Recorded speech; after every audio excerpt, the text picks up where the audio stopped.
What's up, everybody? Welcome back to my channel. I'm back with another video, and let's get straight into it. The title of today's video is going to be Beauty in Disconnection. So a lot of times we try to hold on to things, paths, friends, even family members that are not aligned with the will that God has for our life.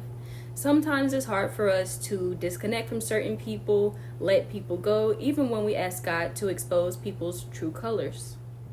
Certain disconnections can really bless your life, and this is because some people were not even meant to be in your life. But sometimes we ignore the signs, we don't trust our discernment, and we end up going down roads that we never should have gone down in the first place.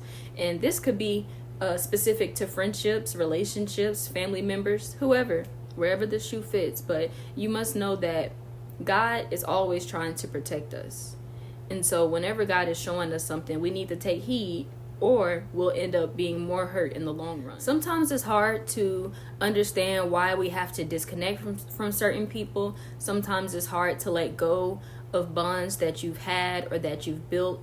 But each and every day, we should be growing, and sometimes we outgrow people. Sometimes our paths or our purpose are way on the other side of the playing field, and we're just not meant to be closely connected with certain people. Some people mean us no good as well. We live in a fallen world. The enemy is the great deceiver, and what other way will he try to knock you off your path? By using people, right? The devil is always looking for something to devour, and when we give our lives to God, it's like he is more on the prowl than ever. Like, yeah, we are protected by God, but that doesn't mean that the devil won't try, and he will continue to try to knock you off your path again and again and again and again. And it's up to us to be obedient and understand that God didn't stutter when he said what he said in his word, and God didn't stutter when he said that we need to be surrounded by like-minded people. How can two walk together lest they agree?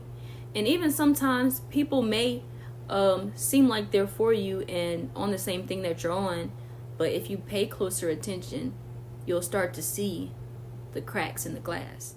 Also, if you have prayed that prayer that we all know so well, Lord, if this person is not for me, please show me, or remove this person from my life, and you ignore it, or even if he's shown you in other ways, make sure you take heed to God's answer to your prayers, because the word tells us that obedience is better than sacrifice. And what if God is waiting for you to be obedient before he releases certain things to you?